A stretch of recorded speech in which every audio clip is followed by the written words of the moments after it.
챕터 1 아버지가 쓰러진 날, 형제들은 집값부터 물었다. 새벽 4시, 인천 남동구, 낡은 다가구, 빌라 1층. 막내딸 최은정은 잠결에 소리를 들었습니다. 화장실에서 났습니다. 은정은 잠옷 차림으로 뛰어나갔습니다. 아버지, 바닥에 쓰러진 아버지, 최동수 씨, 78, 오른쪽 팔다리가 축 늘어져 있었습니다. 아버지 눈 떠봐요. 은정은 떨리는 손으로 119를 눌렀습니다. 환자분 의식 있으세요? 네, 눈은 뜨셨는데 말을 못하세요.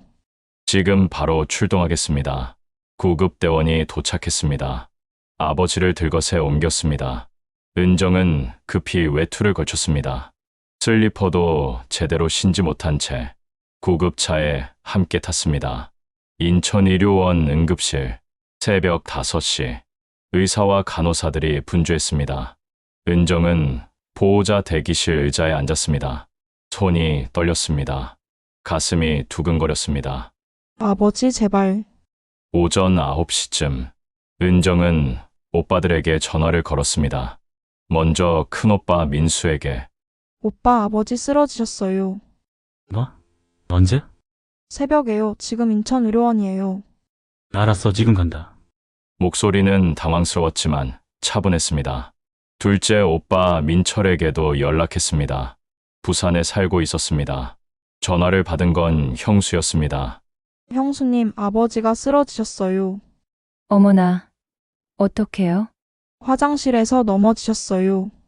우리 지금 부산인데 민철이 바꿀게요. 형수 목소리는 놀란 것 같으면서도 어딘가 먼 느낌이었습니다. 정오쯤 큰오빠 민수가 도착했습니다. 아내 현주 씨와 함께였습니다. 은정아, 아버지 어때? 아직 검사 중이에요. 민수는 고개를 끄덕였습니다. 형수 현주가 물었습니다. 혼자 계시다가 쓰러지신 거예요? 네, 새벽에요. 역시 혼자 사시면 위험하지. 말끝을 흐렸지만 뜻은 분명했습니다. 의사가 나왔습니다. 보호자분들이세요. 네, 저희가 자식들입니다. 낙상으로 인한 골절은 없습니다. 다만 혈압이 많이 높으시네요. 은정이 대답했습니다. 당뇨하고 고혈압 있어요. 작년에 경도 치매 진단도 받으셨어요. 의사가 고개를 끄덕였습니다. 앞으로 혼자 생활은 위험합니다. 누군가 상시 돌보시거나 요양병원이나 요양원을 고려하셔야 할 것 같습니다. 병실 밖 보호자 의자, 세 사람이 나란히 앉았습니다. 잠시 침묵이 흘렀습니다. 형수 현주가 먼저 입을 열었습니다. 어차피 은정 씨도 직장 다니시잖아요. 요양원 한번 알아보는 게 어떨까요? 민수가 고개를 끄덕였습니다. 그게 나을 것 같긴 한데. 은정이 고개를 저었습니다. 아버지가 싫어하실 거예요. 집에서 모시고 싶다고 하셨어요. 형수가 부드럽게 말했습니다. 지금은 그러셔도 생각해 보시면 이해하실 거예요. 이게 아버님을 위한 길이기도 하고요. 민수가 슬쩍 물었습니다. 근데 아버지 명의 집. 지금 시세가 얼마나 할까? 은정은 오빠를 물끄러미 바라봤습니다. 귀를 의심했습니다. 오빠, 지금 그게 중요해요? 민수가 손을 저었습니다. 아니, 그게 아니라. 요양원비 생각하면 재정 정리도 해야 하잖아. 현실적으로 따져야지. 은정은 입을 다물었습니다. 가슴이 답답했습니다. 아버지는 아직 응급실 침대에 누워 계신데 형수는 요양원 이야기, 오빠는 집값 이야기.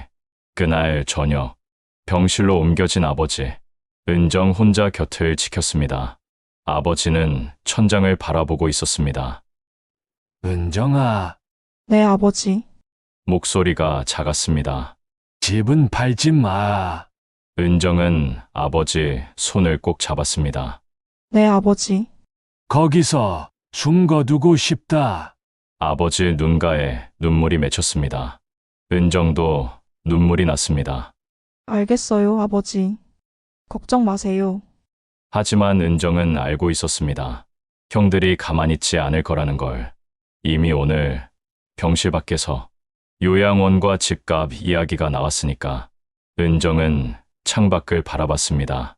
밤하늘에 별이 없었습니다. 병원 불빛만 환했습니다. 이제 시작이구나. 아버지를 지키는 싸움. 그 긴 싸움이 시작된 거였습니다. 챕터 2점 형제회의 사흘 뒤 병원 근처 카페. 은정은 커피잔을 두 손으로 감싸 쥐었다. 오빠들이 온다고 했다. 아버지 일로 의논할 게 있다고. 큰오빠 민수가 먼저 들어왔다. 정장 차림이었다. 회사 일정 쪽에서 온 티가 났다. 늦어서 미안. 민수는 가방을 의자에 걸고 앉았다. 곧이어 둘째 민철도 도착했다. 형제 셋이 마주 앉으니 묘한 긴장감이 흘렀다. 아버지 상태 어때? 민수가 물었다. 은정이 고개를 끄덕였다. 조금씩 나아지시는 것 같아요. 말씀도 하시고. 그래도 혼자 계시긴 힘들잖아. 민철이 기어들었다. 은정은 무슨 말인지 알았지만 입을 다물었다. 민수가 핸드폰을 꺼내 화면을 보여줬다. 요양원 팸플릿이었다. 여기 괜찮더라. 시설도 좋고 간호사도 24시간 상주하고. 은정의 손에 힘이 들어갔다. 오빠, 아버지는 집에서 지내고 싶어 하세요. 은정아, 민수의 목소리가 낮아졌다. 치매는 점점 심해져. 지금은 괜찮아 보여도 나중엔 어떻게 될지 몰라. 그래도 너 혼자 감당 못해. 말이 칼처럼 꽂혔다. 은정은 입술을 깨물었다. 민철이 한숨을 쉬며 말했다. 솔직히 말하자. 집 팔아야 돼. 뭐?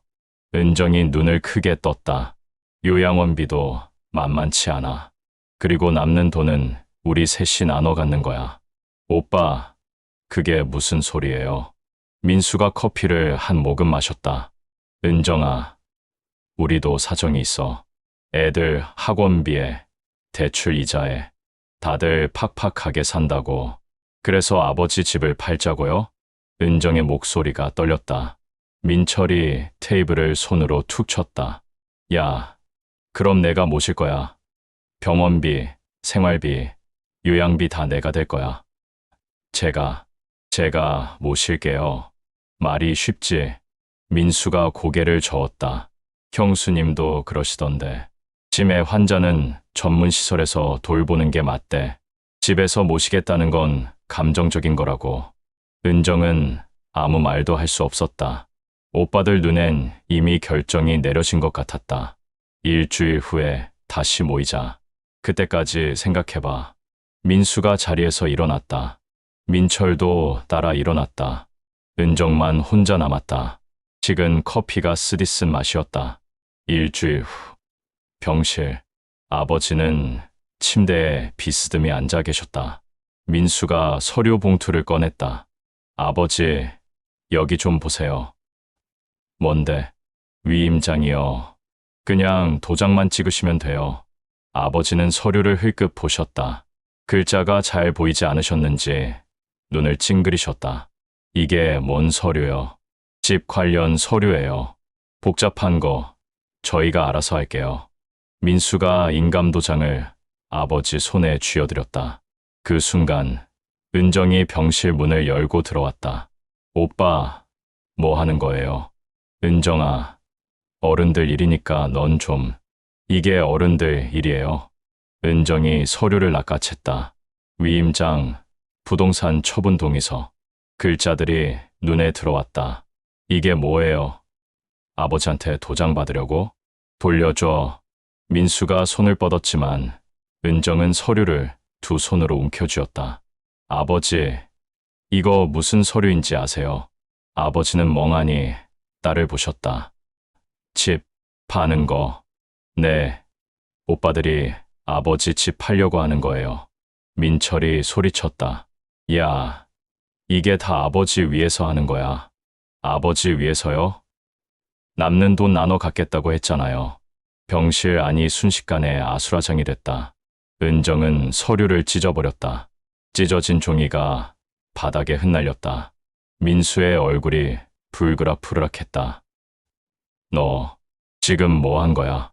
이 서류는 안 돼요. 절대 안 돼요. 미쳤구나. 진짜. 민철이 은정의 팔을 잡았다. 이것들아. 아버지의 목소리였다. 형제들이 멈췄다. 아버지는 떨리는 손으로 침대 난간을 잡으셨다. 싸우지 마라. 제발. 그 목소리가 너무 작고 떨려서 세 남매는 그제야 입을 다물었다. 민수가 찢어진 서류를 주었다. 좋아. 오늘은 그냥 가자. 그는 민철을 데리고 병실을 나갔다. 은정은 그 자리에 주저앉았다. 아버지가 딸의 머리를 쓰다듬으셨다. 은정아, 네, 아버지. 내가 짐이 된 것 같구나. 아니에요. 미안하다. 그 말이 가슴에 박혔다. 은정은 울지 않으려 했지만 눈물이 멈추지 않았다. 복도에서 민수와 민철의 목소리가 들렸다. 이러다 법적으로 가야 할 수도 있어. 그래야겠지. 은정이 저 모양이면. 은정은 주먹을 꽉 쥐었다. 이제 시작인 것 같았다. 더 큰 싸움이, 더 깊은 상처가, 그리고 그 한가운데 아버지 혼자 남겨질 것 같았다. 챕터 3. 서랍 속 봉투. 병원 복도에서의 언쟁이 아직도 귓가에 맴돌았다. 언니, 오빠, 그만해요. 은정의 목소리는 떨렸지만 아무도 듣지 않았다. 큰언니 은희는 팔짱을 끼고 고개를 돌렸고 오빠 은수는 허공에 대고 욕을 내뱉었다. 결국 은정은 혼자 택시를 타고 집으로 돌아왔다. 밤 10시가 넘은 시간. 아버지 없는 집은 너무 조용했다. 현관문을 열자마자 코끝이 찡했다. 아버지 냄새가 났다. 된장찌개 끓이던 냄새, 오래된 신문지 냄새, 그리움 냄새. 은정은 신발도 제대로 벗지 않은 채 주저앉았다. 아버지, 울음이 터져 나왔다. 억눌렀던 감정들이 한꺼번에 쏟아졌다. 한참을 울고 나니 정신이 조금 돌아왔다. 은정은 천천히 몸을 일으켰다. 정리해야지. 아버지 방문을 열었다. 침대는 그대로였다. 베개 시세는 아직 아버지 머리 자국이 남아 있었다. 은정은 옷장부터 열었다. 낡은 와이셔츠 몇 벌, 색 바랜 스웨터, 잘 입지도 않던 정장. 하나씩 꺼내 정리하다가 옷장 맨 안쪽에서 뭔가 딱딱한 게 만져졌다. 갈색 봉투였다. 먼지가 수북이 쌓여 있었다. 봉투 겉면에는 아버지 손글씨로 이렇게 적혀 있었다. 막내 은정에게. 은정의 손이 떨렸다. 봉투를 천천히 뜯었다. 안에는 서류 몇 장과 편지 한 통이 들어 있었다. 첫 번째 서류. 공증된 유언장. 작성 날짜는 5년 전. 아버지가 처음 쓰러지기 직전이었다. 은정은 숨을 참고 글을 읽어 내려갔다. 본인 박철수는 다음과 같이 유언한다. 본인의 요양과 병원비를 실질적으로 책임지는 자식에게 이 집과 예금 전부를 상속한다. 단, 형제 간 합의가 이루어질 경우 그에 따른다. 은정은 눈을 감았다. 5년 동안 병원비, 약값, 요양보호사 비용, 모든 걸 은정이 댔다. 언니와 오빠는 명절에 한 번씩 얼굴 비추는 게 전부였다. 두 번째 서류, 사전 증여 계약서. 역시 공증까지 맞춰져 있었다. 이미 법적 효력이 있는 문서였다. 은정은 서류를 내려놓고 마지막 편지를 펼쳤다. 아버지의 손글씨였다. 떨리는 글씨 사이로 아버지의 목소리가 들리는 것만 같았다. 은정아, 이 편지를 읽고 있다면 아빠는 이미 곁에 없겠구나. 미안하다. 너한테만 짐을 지웠다. 사실 아빠도 알고 있었어. 은이랑 은수가 잘 안 온다는 거. 전화도 잘 안 받는다는 거. 그래도 괜찮았어. 내가 있었으니까. 아빠는 평생 욕심 없이 살았다고 생각했는데 마지막에 한 가지 욕심이 생겼어. 이 집을 너한테 주고 싶다는 것. 집은 벽돌이 아니야. 누가 나를 기억해 주는지로 가치가 정해지는 거란다. 너는 아빠를 기억해 줬어. 매일 병원 와서 손 잡아줬고 밥 먹여줬고 이야기 들어줬지. 그게 아빠한테는 제일 큰 유산이었어. 이제 아빠가 너한테 유산을 남길 차례야. 형제들이 뭐라고 해도 내 잘못이 아니야. 아빠가 정한 거야. 부디 당당하게 받아라. 사랑한다. 우리 막내. 아빠가 편지를 다 읽고 나니 눈물이 멈추지 않았다. 은정은 편지를 가슴에 꼭 안았다. 아버지, 한참을 그렇게 앉아 있었다. 그러다 문득 핸드폰이 울렸다. 큰언니 은이었다. 은정은 전화를 받지 않았다. 곧이어 오빠 은수에게서도 전화가 왔다. 역시 받지 않았다. 그리고 마지막으로 문자 한 통이 왔다. 은정아, 내일 오전 10시 집 앞 카페 꼭 나와. 할 얘기 있어. 언니. 은정은 핸드폰을 내려놓고 창밖을 바라봤다. 밤하늘에는 별이 하나도 보이지 않았다. 그저 어둠만 깊었다. 은정은 봉투를 꼭 쥐었다. 내일 뭔가 더 큰 일이 벌어질 것 같았다. 그리고 그 예감은 틀리지 않았다. 챕터 4점 반전의 순간, 유언장 공개와 법적 공방. 다음날 오후 병원 근처 카페. 민수가 먼저 도착해 앉아 있었다. 곧이어 민호가 들어왔다. 형, 어제 생각 좀 해봤어. 뭘 또 생각해. 당연히 공평하게 나눠야지. 민수가 고개를 끄덕였다. 맞아. 우리가 몰랐던 것뿐이지 어머니 마음은 똑같으셨을 거야. 그때 은정이 문을 열고 들어왔다. 손에는 서류 봉투가 들려 있었다. 오빠들 기다렸어요. 앉아, 은정아. 민수가 의자를 권했다. 우리 차분하게 얘기하자. 엄마도 우리가 싸우는 거 원치 않으셨을 거야. 은정은 천천히 앉았다. 그리고 봉투에서 서류 2장을 꺼내 테이블 위에 올려놓았다. 이게 뭐야? 민호가 눈살을 찌푸렸다. 유언장이에요. 어머니가 2년 전에 공증받으신 거예요. 순간 카페 안이 조용해졌다. 민수가 서류를 집어들었다. 눈을 크게 뜨더니 손이 미세하게 떨렸다. 이게 진짜야? 네. 법무사 사무실에서 공증받으셨어요. 집은 제 앞으로 증여하신다고 명시돼 있어요. 민호가 벌떡 일어섰다. 야, 이게 무슨 짓이야? 내가 꼬드긴 거 아냐? 오빠, 저 그런 적 없어요. 어머니가 혼자 결정하신 거예요. 말도 안 돼. 엄마가 왜 그랬겠어? 민수가 민호의 팔을 잡았다. 앉아, 민호야. 일단 진정하고. 하지만 민호의 얼굴은 벌겋게 달아올라 있었다. 형, 이게 말이 돼. 우리한테 한마디도 없이. 은정이 조용히 말했다. 오빠들이 안 오셨잖아요. 어머니 혼자 계실 때도, 아프실 때도. 우리도 바빴어. 그렇다고 이렇게까지 해. 저도 억울해요. 은정의 목소리가 떨렸다. 제 인생도 포기했어요. 결혼도, 직장도. 그런데 오빠들은 한 번도 고맙다는 말 없었어요. 민수가 깊은 한숨을 쉬었다. 은정아, 우리도 미안해. 근데 이건 너무 일방적이야.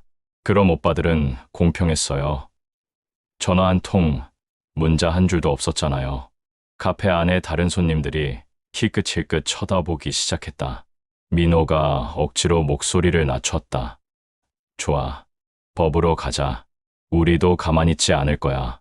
은정은 아무 대꾸도 하지 않았다. 그저 서류를 다시 봉투에 넣을 뿐이었다. 사흘 후, 법무법인 상담실. 민수와 민호는 변호사 앞에 나란히 앉아 있었다. 50대 중반의 변호사가 서류를 훑어보며 말했다. 공증된 유언장이 있다는 게 핵심입니다. 그럼 우리는 아무것도 못 받는 거예요? 민호가 다급하게 물었다. 유류분 청구는 가능합니다. 하지만 변호사가 안경을 고쳐 썼다. 은정 씨가 10년 넘게 부모님을 모셨다는 점, 그리고 공증된 유언장까지 있다는 점에서 법원이 은정 씨 손을 들어줄 가능성이 높습니다. 민수가 고개를 떨어뜨렸다. 기여분이 인정된다는 건가요? 네. 특히 요양과 간병 기록이 있다면 더욱 유리합니다. 그럼 우리가 질 가능성이 크다는 거네요. 송사를 하면 최소 1년은 걸립니다. 비용도 만만치 않고요. 합의를 권합니다.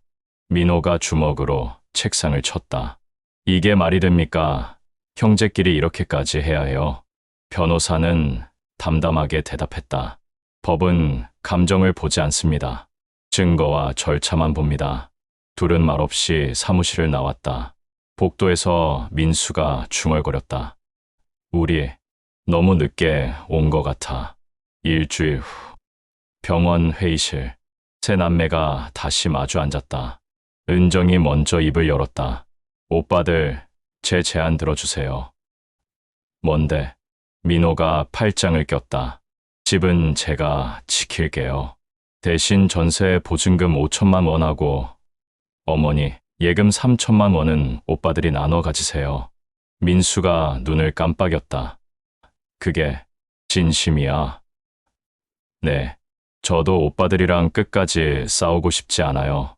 민호가 비웃듯 말했다. 결국 집은 내 거네. 8억짜리 집을 혼자 가지고 우리한테 8천만 원 던져주는 거잖아. 아니에요. 집엔 대출도 남아있고 수리할 때도 많아요. 저도 앞으로 혼자 감당해야 해요. 민수가 한숨을 쉬었다.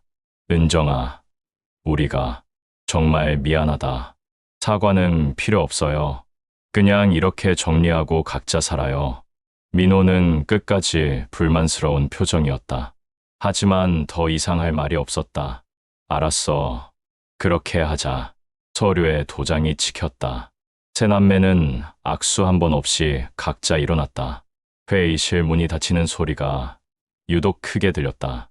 그날 밤, 은정의 집, 텅 빈 거실에 은정 혼자 앉아 있었다. 어머니가 앉아 계시던 소파, 그 자리는 이제 비어 있었다. 엄마, 제가 잘한 건가요? 대답은 없었다. 창밖으로 찬바람이 스며들었다. 은정은 무릎을 끌어안고 눈을 감았다. 형제들과의 인연은 이제 끝인 걸까? 아니면 이건 또 다른 시작일까? 그녀는 알 수 없었다. 다만 한 가지는 확실했다. 이제 정말 혼자라는 것. 그리고 앞으로 더 큰 외로움이 기다리고 있다는 것. 창문 너머. 겨울밤은 깊어만 갔다. 챕터 5점 이별. 그리고 작은 화해, 집보다 소중한 것. 석 달이 흘렀다. 아버지는 요양병원으로 옮겨졌다. 형제들이 모여 결정한 일이었다. 집에서는 더 이상 못 봐드려. 민수의 목소리는 단호했다. 민철도 고개를 끄덕였다. 그게 아버지한테도 나아. 은정은 아무 말도 하지 않았다. 어차피 자기 의견은 반영되지 않을 거라는 걸 알았다. 병원은 집에서 차로 30분 거리였다. 은정은 매일 저녁 6시에 병원으로 갔다. 도시락을 싸들고 아버지는 혼자서는 밥을 못 드셨다. 숟가락을 입에 넣어드리면 천천히 씹으셨다. 오늘도 왔냐? 아버지의 목소리는 가늘었다. 네, 아버지. 은정은 밥을 한 숟가락 더 떠서 입에 넣어드렸다. 형들은 바쁘시대요. 아버지는 고개를 돌렸다. 창밖을 보셨다. 은정은 그 옆모습이 너무 외로워 보여서 눈물이 날 것 같았다. 명절이 다가왔다. 민수와 민철이 병원에 들렀다. 각자 아내와 아이들을 데리고 아버지, 안녕하세요. 인사는 짧았다. 과일 한 상자를 놓고 10분도 안 되어 일어섰다. 길이 막힐 것 같아서요. 민수가 말했다. 은정은 병실 구석에 앉아 있었다. 아무도 그녀에게 말을 걸지 않았다. 형수들도 눈인사만 하고 나갔다. 아버지는 그들이 나간 뒤에도 한참을 문을 바라보셨다. 겨울이 깊어졌다. 창밖으로 눈이 내렸다. 은정은 창문을 닦으며 생각했다. 아버지는 이 눈을 보고 계실까? 병원에 도착했을 때 아버지는 평소보다 말이 없으셨다. 밥도 절반밖에 드시지 못했다. 아버지, 괜찮으세요? 은정아, 아버지가 그녀의 손을 잡았다. 힘없는 손이었다. 집은 내가 지켜라. 예? 내가 그 집을 지켜야 한다. 아버지의 눈에 눈물이 고였다. 미안하다. 내가 너한테 짐을 너무 많이 주었구나. 은정은 고개를 저었다. 아니에요, 아버지. 고맙다. 그게 아버지의 마지막 말이었다. 이틀 뒤 새벽 전화가 왔다. 병원에서였다. 은정은 택시를 타고 달려갔다.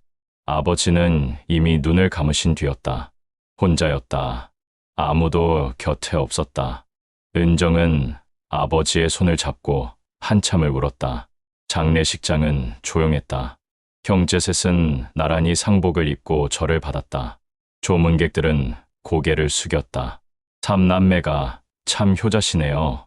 누군가 말했다. 은정은 그 말이 비수처럼 꽂혔다. 민수는 장례 내내 휴대폰을 들여다봤다. 민철은 지인들과 밖에서 담배를 피웠다. 은정은 영정 앞에 앉아 아버지 사진을 바라봤다.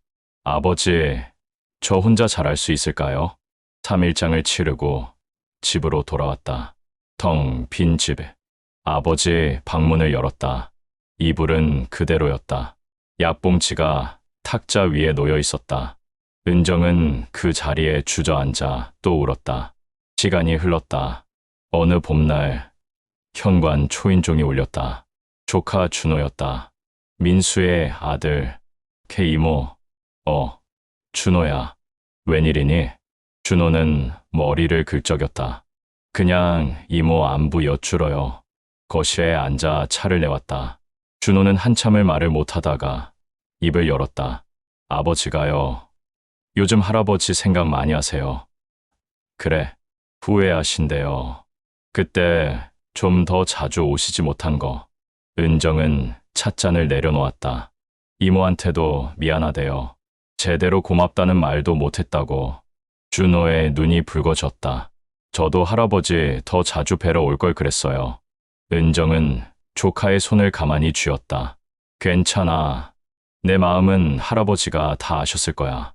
며칠 뒤 민철에게서 전화가 왔다. 은정아, 저녁이나 한번 먹자. 오랜만에 듣는 둘째 오빠 목소리였다. 식당에서 마주 앉았다. 민철은 소주를 한 잔 비우고 말했다. 너 혼자 고생 많았다. 오빠, 미안해. 나도 형님도 아버지한테 잘못했어. 민철의 눈가가 젖었다. 근데 너는 정말 끝까지 잘해드렸다. 고맙다.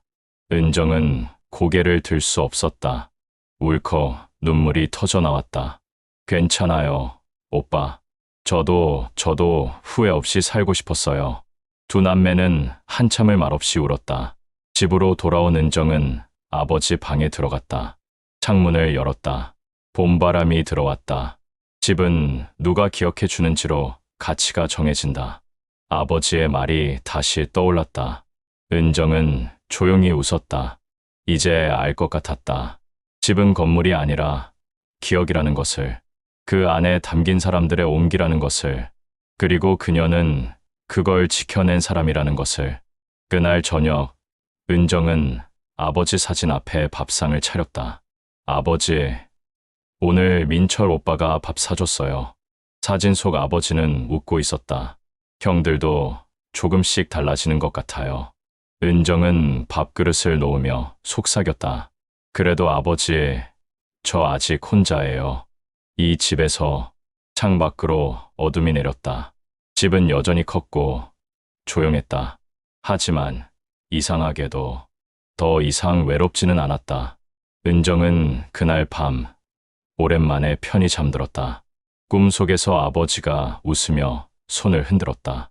그리고 어딘가에서 새로운 발걸음 소리가 들려오는 것 같았다.